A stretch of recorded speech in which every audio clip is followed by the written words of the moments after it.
Hello, everyone. This is the Caesar Civil War series. This is the Battle of. I don't want to spoil it for you.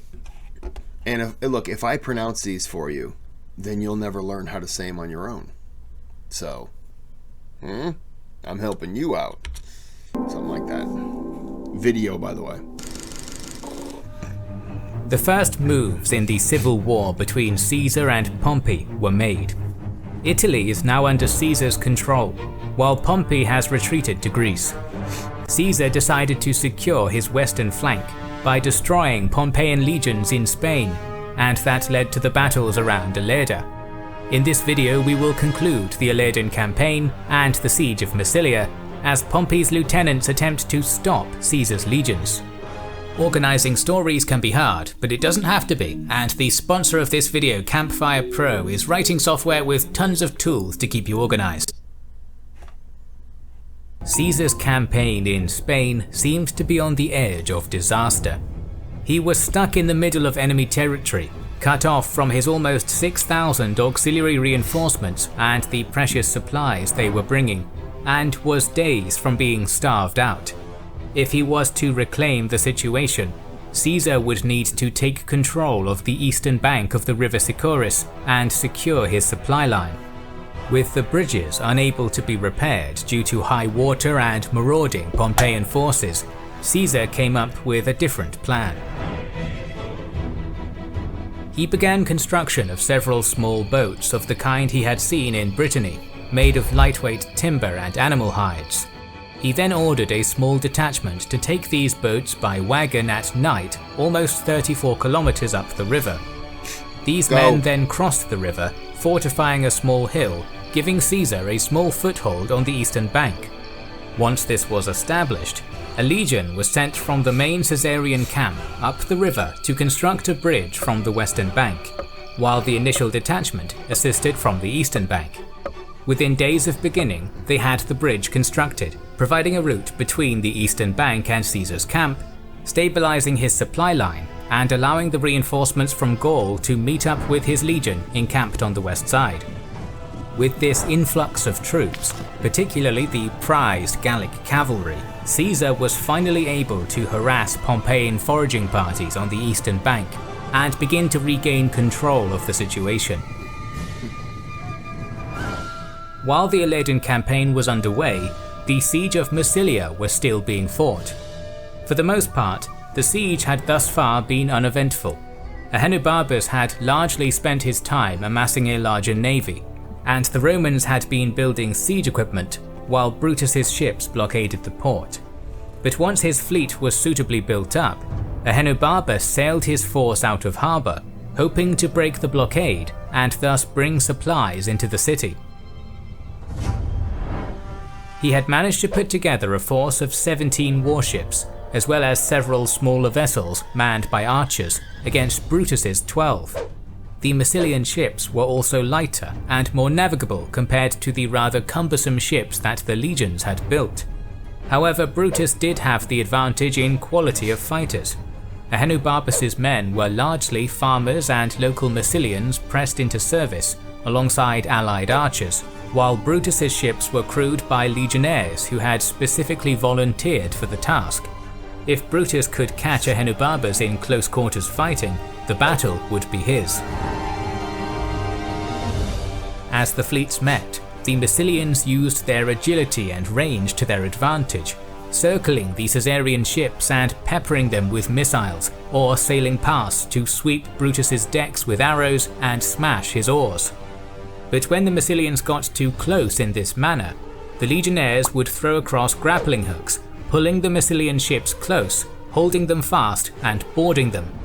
In these situations, the legions had a clear advantage. Their heavy armour and training allowed them to cut through the Massilians on board, on occasion even boarding 2 Massilian ships at once, one on either side.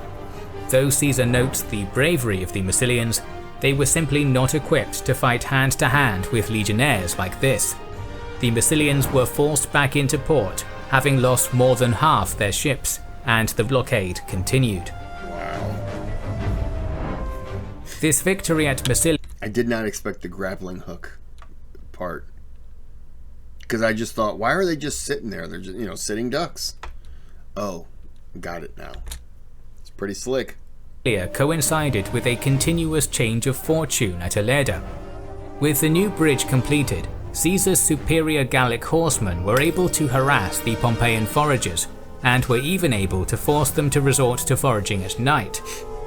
The odds were turning in Caesar's favour. As a result, numerous local tribes began supporting him with grain, as well as some more auxiliaries.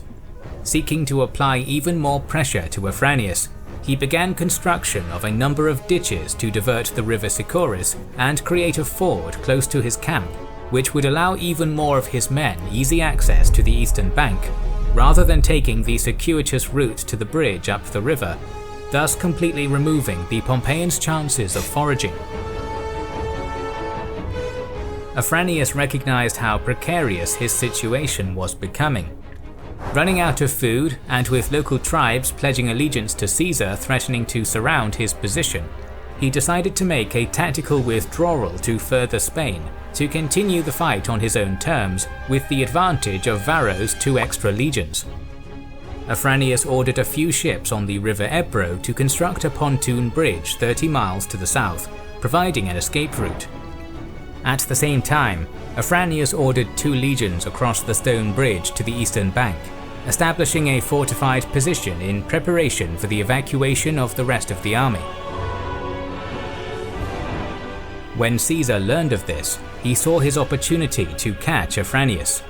He ordered his men to work day and night on the riverworks, managing to lower the water level enough to move his cavalry across the Sicoris to try and harass the Pompeians. However, the Pompeian legions had been quick and were already dug in, leaving little for the cavalry to do. Afranius then moved his full force across the Sicoris into the new camp, leaving just 2 auxiliary cohorts to garrison Ilerda itself. Fact of nature, gravity exists. Second fact Not of nature, true. our shoes are indestructible. That's not true. Bunch of lies. In the early hours of the following morning, Afranius and Petreius began moving their entire army out of camp and to the south, heading towards the Ebro and the pontoon bridge. Caesar needed to act fast. If the Pompeians could reach the pontoon bridge, they would be able to escape to further Spain, merging with Varro's legions and prolonging the Spanish campaign. He first sent his cavalry to harass the Pompeians, attacking the rear of their column, slowing the Pompeian legions to a crawl as they fended off the attackers. Though the ford was not wholly completed, Caesar ordered pack animals to wade into the river to help slow the current, and marched 5 of his legions across, leaving 1 to guard the camp. Taking these legions, Caesar marched quickly to try and cut off his enemy's escape, and, thanks to the harassment of the Caesarian cavalry, by mid-afternoon his army had caught up with the Pompeian legions. Both armies were now camped on the eastern bank, the Pompeians slightly further south than the Caesarians. Scouts for both sides reported that the only way south to the Ebro was through the mountain passes, just under 8 kilometers away. Whoever controlled these passes would easily be able to defend them from the other, and a brief standoff ensued. Afranius did not want to risk attempting to march his army through the narrow defiles with Caesar pursuing him, and Caesar did not want to try and force a way through the Pompeians to the mountains. Afranius did consider attempting a night march to the mountains, but decided that, with Caesar's cavalry patrolling the area at night, they would quickly be found out. Night battles were extremely risky and difficult, and so Afranius decided that it was better instead to attempt a fighting retreat the next day. Caesar, meanwhile, had also concocted a plan. At first light, he feigned a withdrawal to the Sicoris and Ilerda, then rapidly changed direction, marching quickly for the mountains. Seeing this maneuver, the Pompeians immediately broke camp, racing towards the mountain passes. The Caesarian route was a harder march, with the terrain slowing down the legions, but the Pompeian forces found themselves constantly harassed by Caesar's cavalry, and this proved once again to be the difference. Caesar reached the passes first, drawing his army into a line, cutting off the Pompeian escape. Afranius tried sending light auxiliaries to quickly seize high ground ahead of his main force, but the Caesarian cavalry was quickly able to surround them, and without support, they were easily cut down. With his opportunity to escape cut off, Afranius saw little choice but to encamp on a small hill and contemplate his next move. Caesar was happy to let him do so, and saw no point in risking the lives of his men in another battle. Sorry. I see an eyeball, two nostrils, and then a frown. I've been looking down at that little face there. just been fixated with that little face. My apologies. With the road south now blocked, it would only be a matter of time before Afranius ran out of food and water. The Pompeians could try and retreat back to Ilerda, but Caesar's legion left in the camp would be able to cross the ford and block the stone bridge, whilst Caesar's main force could attack them from behind. If the Pompeians stayed, they would eventually run out of supplies. If they retreated, they would be caught in a pincer. Caesar fortified his position, setting up outposts in the mountains, and awaited his enemy's next move. Afranius's priority was to secure his water supply. He had sent men to the river to gather water, but they had faced constant harassment from the Caesarian cavalry.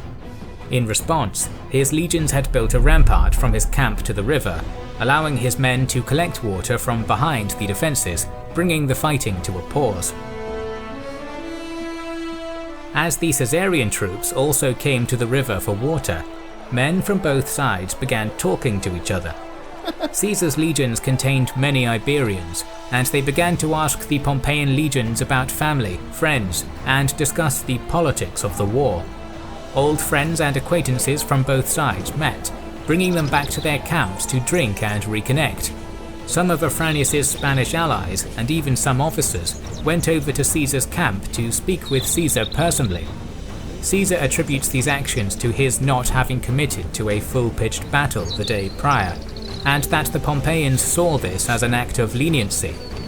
While this might be true to an extent, the main motivator was more likely that the Pompeian forces understood the situation they were in, that it was only a matter of time before they would be starved into defeat, and I want to cut it off because I don't want to know what he says next, but do you think it's also an attempt for Caesar?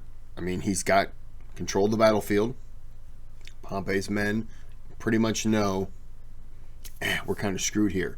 Do you think this is an attempt to get for Caesar to try to get Pompey's men to kill him? Not to kill Caesar, but to take out Pompey and then pretty much give up, and then he could take them in. Now, I don't know much about what's about to happen, but that's one of my early guesses is he's leaving it up to them to decide what's going to happen next. Do you want to fight for this man and pretty much die? Do you want to? I don't really know if they could give up. Pompey might have him executed. He doesn't. I'm not going to say he wouldn't do that, but I'm not going to say he would. I never got that vibe from him. I could be wrong. I'm positive I'm probably wrong, but that's just where I am right now mentally with what's about to happen. Were losing the will to fight. Afranius did little to quell such stirrings. It seems that he too had lost the desire to continue the battle. Petreius, however, had not. To restore discipline in the camp, he demanded oaths of loyalty from Afranius and the entire army, and then ordered any Caesarian soldier found in the camp to be executed. There had been a brief moment of peace in the chaos of the civil war, where men who just the day before had been fighting each other had come together in peace. But now the peace was broken.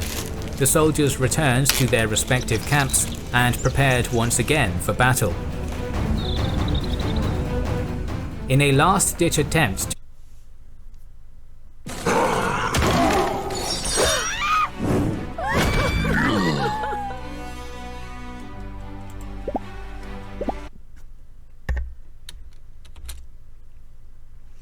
I was wrong. Pompey wasn't there. Sorry. So maybe it wasn't. Maybe it was to kill both of these guys, but I was wrong. So it doesn't matter.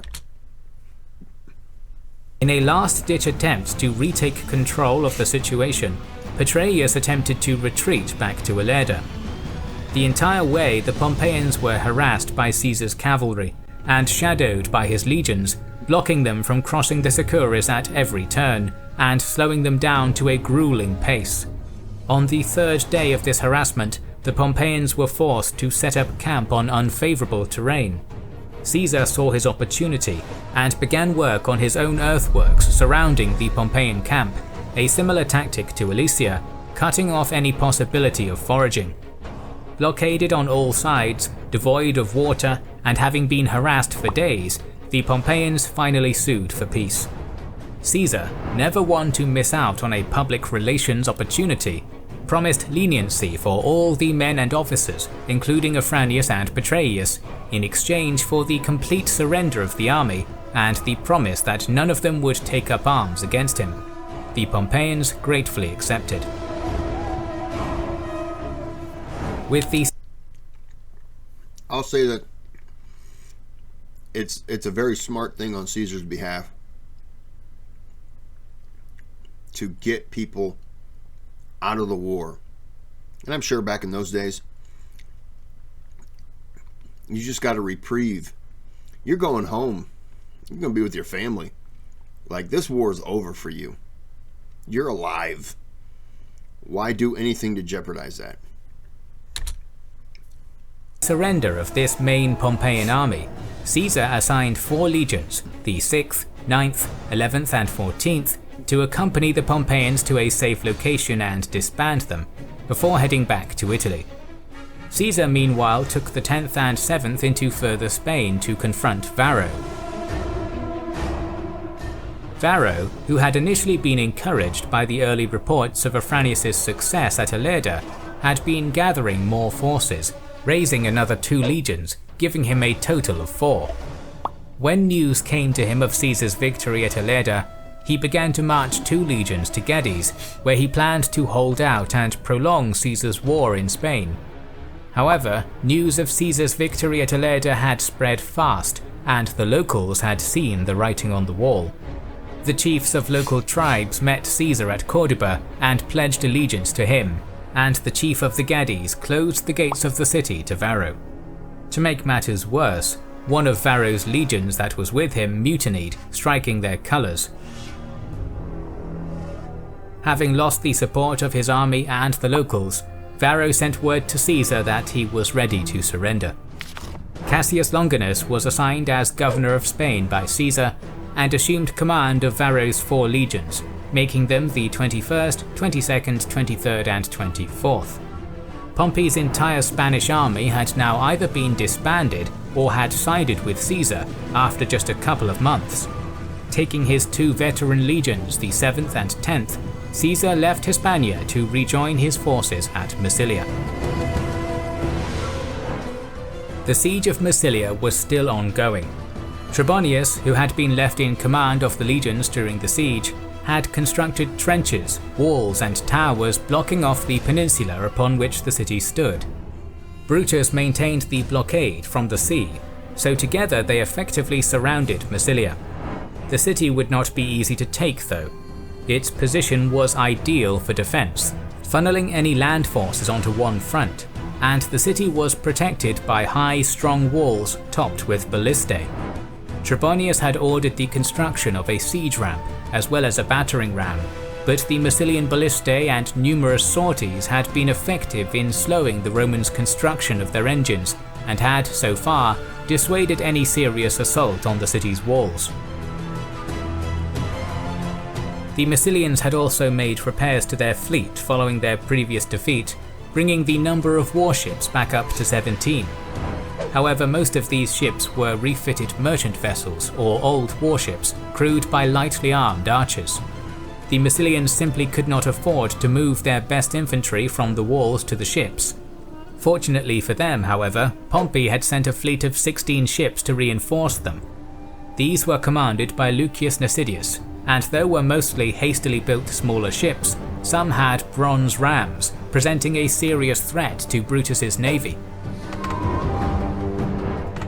A small vessel was sent to the Massilians to alert them of the coming reinforcements, and Ahenobarbus seized the opportunity.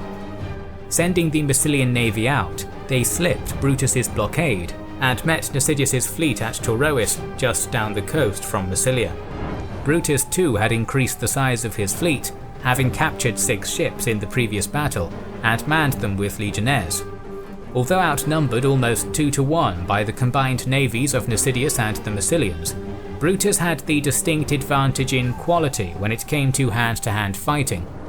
Buoyed by his previous victory, Brutus gave chase and set sail for Taurois.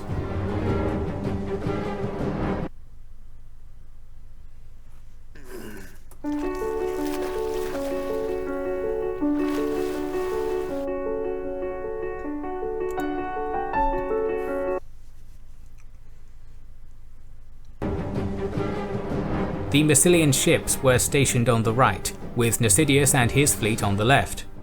Knowing that the Massilians would favour a missile battle, Brutus determined that it would be best to engage the Massilians first, catching them in close quarters before facing Nasidius's ships.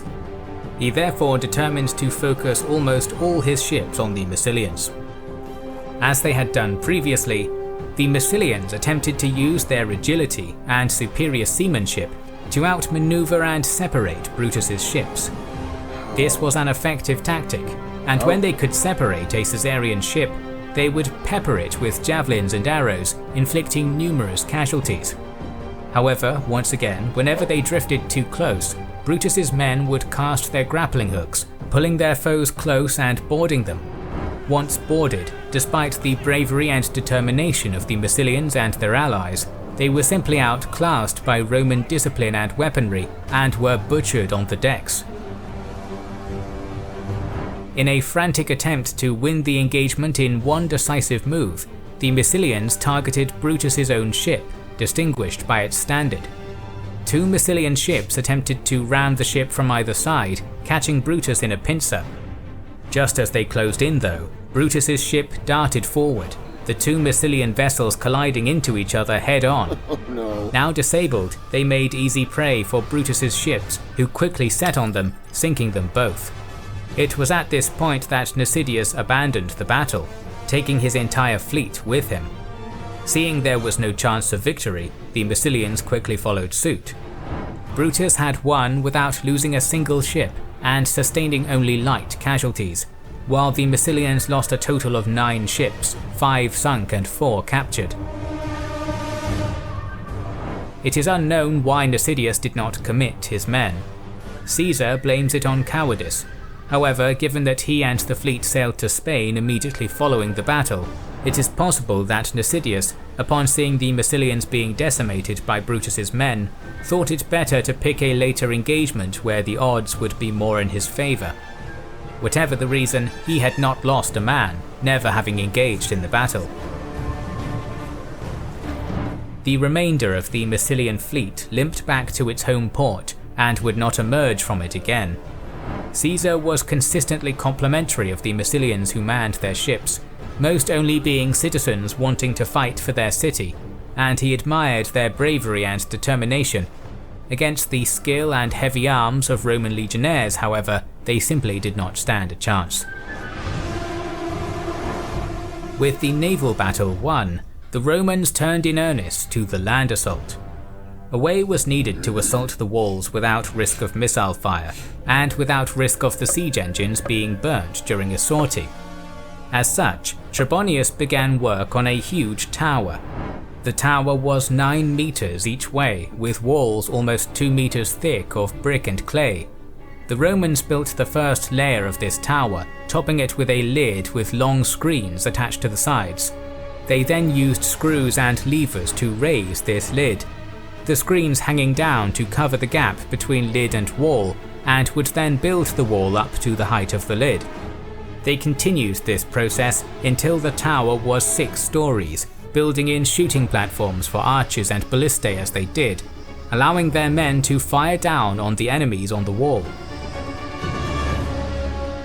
With this completed, Trebonius's men next began work on a 20-meter long gallery, starting from the base of the tower, which provided protection. In effect, this was almost like a huge covered sledge. It could be pushed forward and backward, and was topped by a sloped roof covered in tiles and clay to prevent it being burnt down. When it was completed, it was pushed forward from the base of the Roman tower to the base of a tower in the Massilian wall. Under this protection, legionary engineers began the work of undermining the Massilian tower, removing bricks with crowbar and chisel. The Massilians attempted to throw rocks and pitch down onto the engineers, but the Roman defences proved sturdy and the men were protected. In due time, the undermining began to pay off. The Massilian wall began to crumble and tilt. The Massilians quickly came out of the city. They acknowledged that Trebonius had now won the siege, realizing that as soon as their tower collapsed, the legions would flood the city. They requested a truce, asking if they could await Caesar's arrival to negotiate with him personally. Trebonius, seeing little reason in risking his men's life, accepted, and the legions pulled back from the walls to wait for Caesar. But the Massilians were bluffing. Once the Romans' guard was down, they sallied out at night, burning down the Roman siege ramp and battering ram. Though Trebonius and his men quickly caught on to what was happening and tried to fight back the sortie, missiles from the Massilian walls prevented them from doing so effectively. The Massilians were even able to set fire to the Roman tower from the inside, as well as the gallery, destroying months of work in a single night. To me, there should be no surrender if I am. We got to kill every single one of them. I don't care if they throw down their weapons and they're waving a white flag. Nope, can't trust you. Stab you right through the neck. Got to get rid of you. After that, like, I took it on good faith, and you screwed me. So now death is the only option for you. However, this was only a small success for the Massilians. The siege had been going on now for 4.5 months. With their navy destroyed, they had no means of bringing in fresh supplies into the city. The supplies they did have were running low, and disease had begun to spread among the populace. Moreover, the Romans had once again started constructing siege works, this time building a gallery extending to the walls made of brick. To make matters worse, Caesar arrived with his 2 extra legions. His arrival also made it clear to the Massilians that Spain had indeed fallen to Caesar, and they would not be receiving any reinforcements or supplies. Diseased, starved, and now horrifically outnumbered, the Massilians finally surrendered. No. Just before they did, however, Ahenobarbus escaped. He was still not ready to give up the fight, and commandeering 3 ships, made a daring dash past Brutus's blockade during a storm. Brutus's ships pursued, catching 2, but the one Ahenobarbus was on slipped away in the storm. He would live to fight another day. Caesar left the 18th and 19th legions to garrison the city, while he marched to Italy with the 5th, 7th and 10th to rejoin his main army. In 7 months, Caesar had chased Pompey from Italy, secured his western flank, disbanded 5 of Pompey's legions, and absorbed a further 4. So far, the war was going very much in Caesar's favour. But this was still just the start. Ahenobarbus had managed to escape to Greece to rejoin Pompey, and was soon followed by Varro, Afranius and Petreius, despite the latter two's oath to Caesar. Anna Barbarus, I'm sure I butchered the name. I would be looking. I would, if any negotiation took place, I would basically say he's got to be killed before we can just discuss anything. I hate him right now. Pompey was amassing a vast army in Greece, and he still held the lucrative territories in the east, as well as the important grain hub of North Africa. The war in the west might have been over for now, but the war for the rest of the Roman world was about to begin, so make sure you are subscribed to our channel and... Yes, make sure you subscribe to my channel, otherwise you'll never know when I make more of these reaction videos. So, like and subscribe. And just, you know, every time the video's on, when you're about to watch my video, just take your shirt off, tweak the nips, and enjoy. That's what I do.